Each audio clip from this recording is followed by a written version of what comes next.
1. I am residing in my childhood home again after many years. The home is very cluttered and disorganized.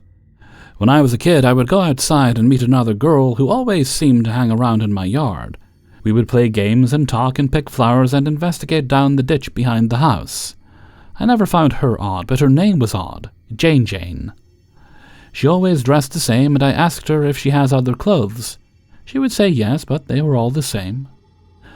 People who saw us believed I had an imaginary friend, because I would be talking to someone, but there was no one there. I recently began hearing a whispering noise in some parts of the house. If I was away for a day, things would have been moved. My pillows would be in another room, the trash can is sideways, doors are shut, lights won't work, but eventually do work. I brushed it off as me having done it. 2 nights ago I was in bed, almost asleep, when I felt something get on the bed. I looked down and both cats were on the bed. The weight of being on the bed was noticeable because the covers were dented as if someone sat on them. This morning, my boy cat randomly acted like a guardian. I laid back down from my nap and he got on the bed very close to me. As I was drifting off to sleep, I heard a clicking noise and a whisper, "Don't you remember me?" And immediately recognized Jane, but hadn't thought of her in years. She told me she wishes we could play together again. I was super freaked out and didn't know what to say. She repeated her statement, only louder. From the next bedroom, I hear this massive snoring sound, and someone rolling around in that bed. I very carefully get up and peer into that room, and it's clear someone is in the bed. I try to ignore all this, brushing it off as a dream. I went down to have breakfast and curl up on the sofa with a book. Something came and sat down on the other end of the couch, and again Jane was whispering. She said, "My family is here now to live with you." Something heavy came downstairs and sat in the recliner. The leather squeaked. I was getting more and more freaked out.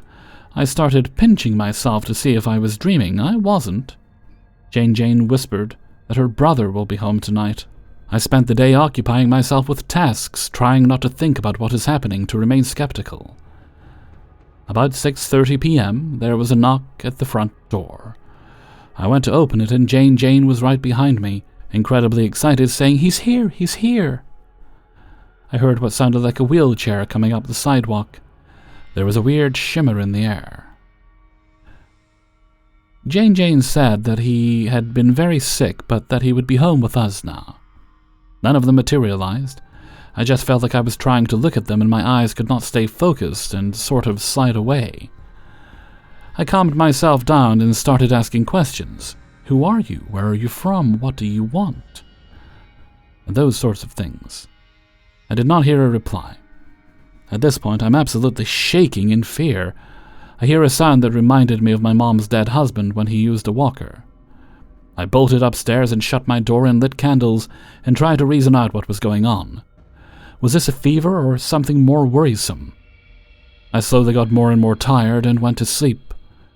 When I woke up in the morning, the family was surrounding my bed, and Mom's husband was very tall and leaning very close to me. I could see them clearly, like normal people except the eyes. They were all white with no pupil. I grabbed my phone and called my friend, who is into a lot of esoteric stuff, and she came over for a sleepover after I explained everything. She was using sage and asking questions and trying to convince the spirits to leave. The glass of water on my nightstand shattered, and no one was touching it. Books were swept off shelves, and a few flew around. Dishes in the sink started breaking. I decided to get the hell out of that house and bring my friend with me to a hotel for a couple of days. I got home and it's silent, just normal. Someone had tidied the house. I was still scared, but I really needed to work the next morning in my home office. I calmed down, had a couple of glasses of wine, and went to bed. I closed my bedroom door, pulled the shades, etc. I was feeling secure, and there were no strange noises or anything, just a normal house. In the middle of the night, I don't know the time, it sounded like my home office was being trashed. I ran to check, and the books were all over, paper crumpled, my planner ripped apart, tears on my seat, etc. The only thing that wasn't touched was my work laptop. Nothing happened for a long time after that. When it did occur, I heard Jane Jane apologize and say she isn't really Jane Jane but her ghost, and the ghost family. I'm so exhausted I just asked why they were here, and the voice of my mother's dead husband answered that they wanted to take care of the house and me, to help me remember my mom and siblings. That morning I sat up in bed, and was nose to nose with a demonic face. It was red and it smelled like smoke. It screamed at me. I called my friend, and she brought a few of her witchy friends. They tried to clear the house but couldn't. I couldn't afford to move, so I had to stay. It went quiet for a year, and now the whispering has started. I don't know what to do. 2. I've had people I barely know, or don't really know, but know a family member of theirs, tell me they are dead with a message before actually finding out they had passed. I'll share the more distinct occurrences. I'm 41, and the first time this happened I was 14. I barely knew my father and went to live with him for the first time at 14.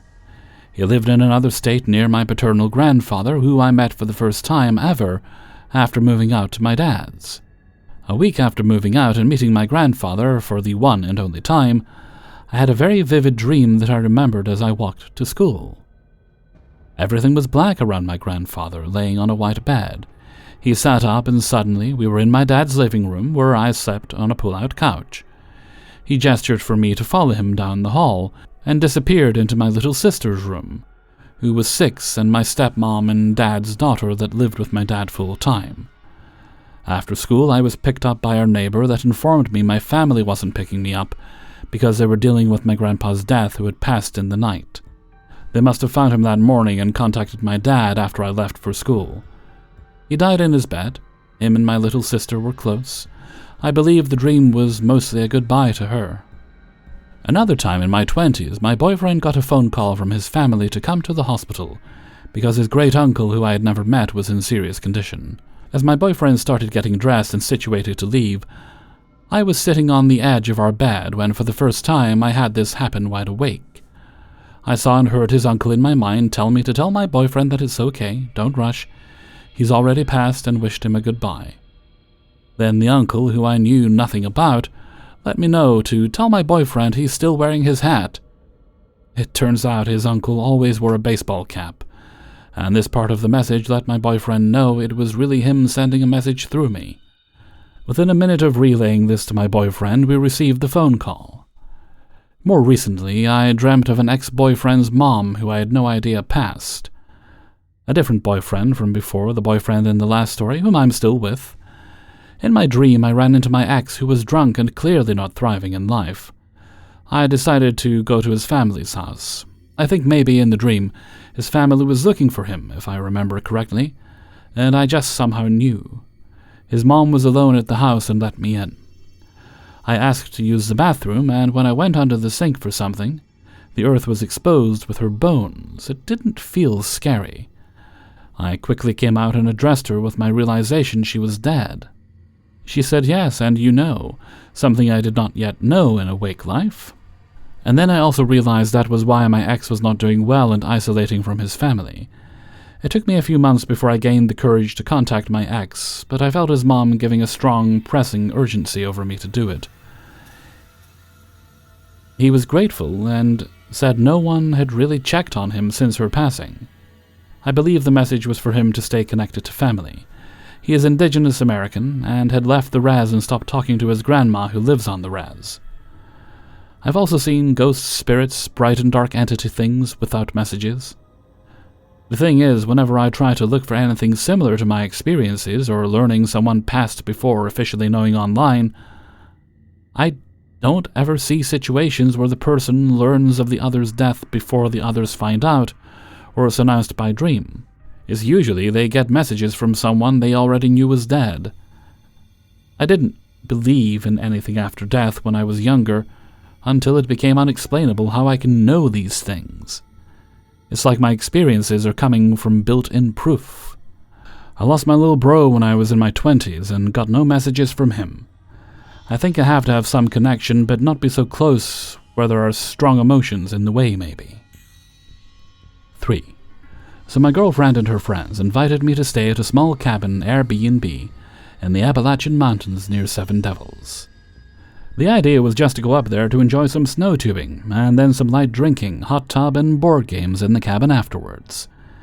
So the cabin was pretty high up in the mountain, and the drive up to it was kind of scary. Single car length road for the most part, no railings on the side of the road. So if you were on the side of the truck, which we'd rented, a four-wheel drive to make the drive up, thank goodness, it was a sheer drop in that side. Sure, if we drove off the road, we'd likely be stopped by some trees on the way down, but still a bit nerve-wracking. Another thing was some of the trees on the trail had faces on them for decoration. I think they were supposed to look cute, but they just looked kinda unnerving for most of us. I really should have taken pictures, but it was too anxious during the climb. The cabin itself was almost at the top of the mountain and fairly small. A small living room with a very tiny and narrow kitchen and 2 bedrooms. Hot tub on the lower porch because the cabin itself was basically on the 2nd floor, so you have to go up a stairway to get into it. Key to the cabin was in a lockbox, so no special door lock option, just an old-fashioned cabin. We came back after snow tubing and dinner. The others drank enough to get buzzed, whilst I only had a glass of wine, since I had a condition that makes it dangerous to get too much alcohol in my system, so relatively sober. Enjoyed the hot tub as planned, witnessed a beautiful shooting star, then played board games after that until around 1 a.m., and we all went to bed. I woke up a little after 4 a.m. because I was suddenly sweating, and then I felt kinda unsettled. Decided I needed to go to the bathroom, so I got up. I left the bedroom and nothing seemed amiss, so I used the bathroom. When I left the bedroom, the front door was wide open. Naturally, I felt immediately uneasy. But again, this was a small cabin, so there was nowhere for any intruder to hide. I could easily see the entire interior of the cabin from the tiny hallway. I decided maybe the last person through the door last night after the hot tub didn't fully close the door and lock it appropriately. Because there is a sign on the door that says "Close door firmly," and it was fairly windy outside. I mean, that wind was howling out there. So I go over to the door and close it, making sure that it's firm enough in the doorway to fully lock it. I even jiggle the handle a few times to try and see if it'll open when locked. It doesn't budge, so I start to head back to the room. Then I hear the door rattle a little bit, and I turn around to stare at it. I watch the lock itself turn, and the door opens. And it doesn't slam open from the wind. It just slowly swung open. I stayed extremely still because, of course, that was crazy. The door has a huge clear window on it with no curtains and a big window beside it that also doesn't have curtains, and there was absolutely no one on the other side of it. There's no way someone could have ducked out of view either and hurried away from the door after pushing it open, because they would have had to make a lot of noise hurrying down the steps to get off the walkway. Like I said, it was an old-fashioned door as well, with a simple lock and knob. No electronic buttons or anything to unlock by lock or buttons or remotely. After getting the nerve to close the door again and locking it firmly, nothing else happened that night. I couldn't really go back to sleep because I was just too scared to do so. The following morning, I told the others about it, and they were pretty spooked too, but otherwise glad we were only staying that one night. Before we packed up the truck to leave, there was this strange knocking noise coming from the surrounding woods. Not like someone knocking on a wall or door. It was a deep, hollow-sounding knock that only knocked twice, stopped for a while, and then would do it again. Maybe it was just trees knocking together. But after what happened early in the morning like that, it was a little unsettling. So yeah, I am from Florida, and though I've experienced other paranormal activity before, that was the most physical thing I've experienced before, and I've definitely heard plenty of stories about odd occurrences in the Appalachians. In a way, I'm glad I've experienced something, but I'll never forget the fear I felt. After all, my first thought was an intruder or something, and it would have been pretty bad being up there, so high by ourselves. If we'd had any reason to run, we could have easily fallen off a cliff or something in the pitch-black darkness outside. 4. I was around 6 or 7 when it happened. It's been over a decade, but the memory of that night is still burned into my mind as if it happened yesterday.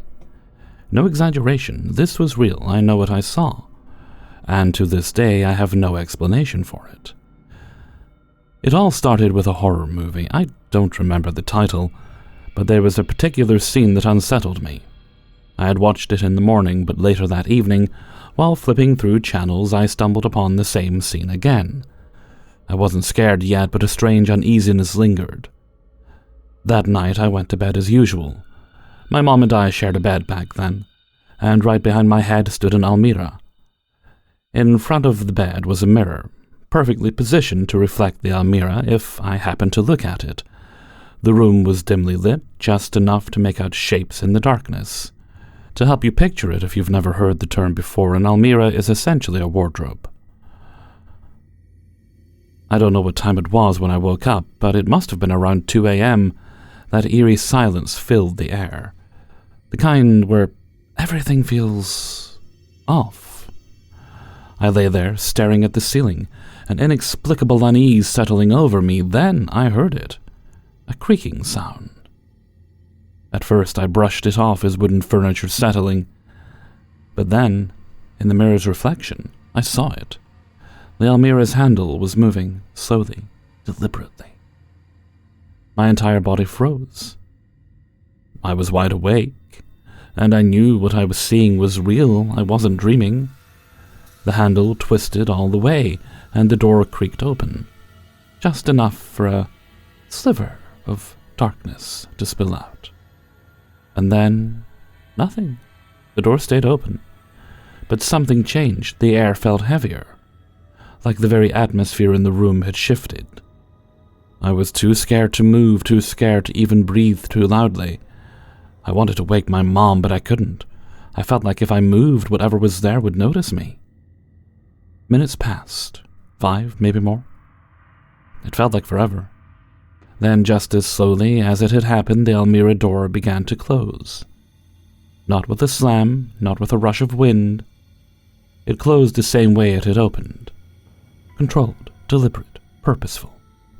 I squeezed my eyes shut and started praying in my head. I even pinched myself, hoping I'd wake up if this was some kind of nightmare. But it wasn't. When I finally drifted off, probably out of sheer exhaustion, I woke up to daylight. My first thought was the almirah. I turned to look at it. It was shut, just like normal, but I knew what had happened. I asked my mom if she'd heard anything. She brushed it off, saying I must have been dreaming, but I wasn't. To this day, I know what I saw. The way that handle moved, the way the door opened on its own, it wasn't normal. That night changed something in me. I don't scare easily anymore, but I will never forget the sheer terror of lying there, helpless, as something unseen moved right in front of me. Whatever it was, I hope it never comes back. 5. I'm from West Bengal, India. I live in a town near Kolkata, though the incident took place in my grandparents' village. This incident occurred in 2021 when I went to their place during vacations. There is a local folklore about the man-eating demons called Pishach, ghouls, in our village. It is said they live in graveyards and eat the flesh of dead humans who didn't live a righteous life. But sometimes they take the form of a beautiful woman or a crying child to attract people at night and eat them alive. It's a pretty well-known story. We've been hearing it since childhood, though I personally didn't believe it. Jinns exist, but they can't hurt humans in normal circumstances. One day I went to see a performance in a neighboring village with my friend Arman. By the time the performance ended, it was almost midnight. We started coming back home. On the way back, we had to cross an old graveyard. It was one of the biggest paranormal hotspots in our village. We were talking about the performance the whole time until we reached the graveyard. Both of us became silent. We have crossed this road many times, but never this late at night. Our bodies felt heavy as we crossed it. Every noise felt paranormal, each step felt slower than the last. Suddenly we heard a faint noise. As we walked down the road, the sound became louder and clearer. It was a cry of a child. Of course. We just had to run into a ghoul. I felt like crying. I looked beside me. Armand was just as scared. The most terrifying thing is the fact that we heard it means it already knows about our presence. As we slowly went closer to the sound, we saw a child, about 1 or 2 years old, crying beside the road. We did not approach it. We didn't even directly look at it. As we walked by it, my eyes started tearing up. Each and every cell in my body told me to run. I barely managed to keep my sanity. I would have probably passed out if I was alone. As we went past it, the crying became louder and louder, to the point I felt like my eardrum would burst. Once we were about 20 meters away from it, the crying stopped. I could no longer control my body. I ended up looking back, and I saw nothing. It was gone. There wasn't any sign of it around. I took a deep breath. My heart felt lighter. Armand looked at me. He was so relieved. But before we could say a single sentence, we heard a demonic scream. It came from the graveyard. That was the last straw. We ran as fast as we could. I could feel my consciousness slipping away. We did not stop running until we reached our village. There were a few people sitting beside a campfire playing cards. The moment we saw them, I became unconscious. I woke up in my grandparents' home. Armand had already woken up. He told them everything. I confirmed his claims. We saw a Pichach. We really did. Some believed us, and some didn't. I got an earful from my grandmother. Well, it's been 4 years since that incident. We still talk about it when I go back to the village during vacations. I still wonder what would have happened if I had been alone at that time. Maybe I wouldn't be here telling you guys this incident, but one thing is for sure. I'm never using that road at night ever again. Hey everybody, Hellfreezer here, and thank you very much for listening to Paranormal Stories, episode 417. And thank you very much to everybody who allowed me to use their stories in this video. Before you go, do hit the like button and subscribe, please. And if you'd like to help out and support the channel, you can do that by supporting me on my Patreon page for as little as $1 a month. Patreon is linked in the description if you'd like to go take a look. You can also buy some merchandise. There's a link to my merchandise store there too. And if you'd like to leave a one-off tip, you can do that by clicking on the heart with a $sign underneath this or any other video. Okay.